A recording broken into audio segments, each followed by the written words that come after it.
Informer l'opinion publique des progrès importants enregistrés dans le cadre du traitement judiciaire des dossiers des personnes impliquées dans le cadre des manifestations post-électorales, tel est le but visé par le procureur général après le tribunal de grande instance hors classe de Niamey à travers ce point de presse. Lorsque nous avons commencé cette procédure, nous avions des centaines de personnes qui avaient été interpellées et poursuivies.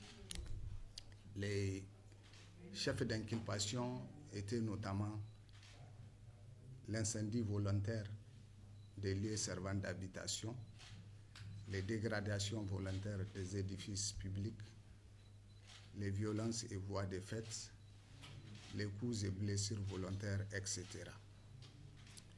Les juges d'instruction qui ont été saisis de ces dossiers, qui instruisent à charge et à décharge, ont réussi à faire libérer beaucoup de personnes.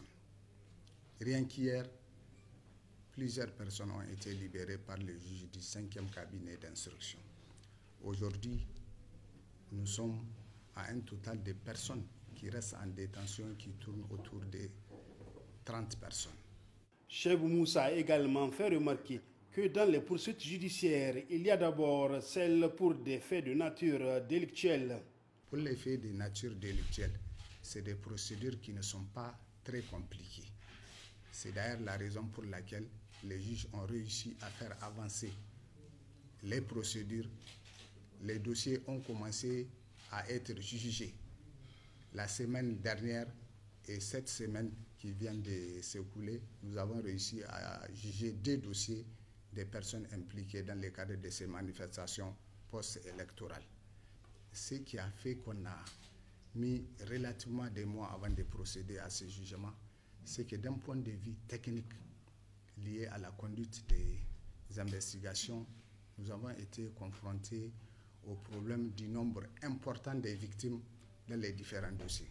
Vous vous rappelez qu'il s'agit des boutiques qui ont été saccagées, des biens privés, des biens publics. Donc on a enregistré beaucoup de plaignants. Toutes ces personnes, il faut que les juges d'instruction puissent recueillir leurs dépositions, leur éventuelle constitution des parties civiles pour que le dossier soit en état pour passer à un jugement. Il y a également des poursuites judiciaires pour des faits de nature criminelle. De manière classique, les investigations dans des dossiers des faits de nature criminelle sont assez complexes. C'est des investigations qui sont lourdes et qui sont complexes et qui font appel aussi à des expertises et à des compétences souvent extrajudiciaires. Je m'explique.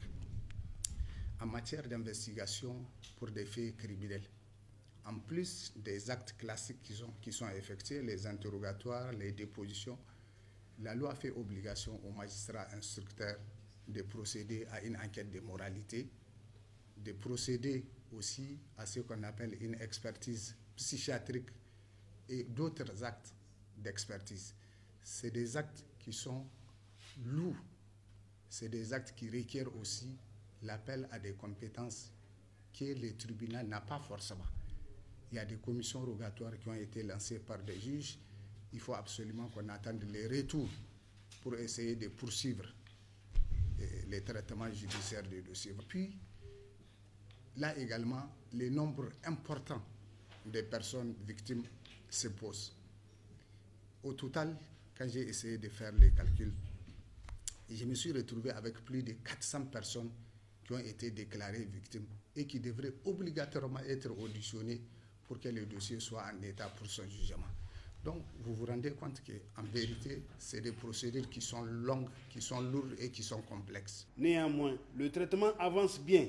D'ailleurs, pour beaucoup de dossiers, l'audition d'un certain nombre de victimes a été déjà faite, a indiqué le procureur de la République, qui a enfin réitéré la disponibilité du ministère public à échanger par rapport à la question.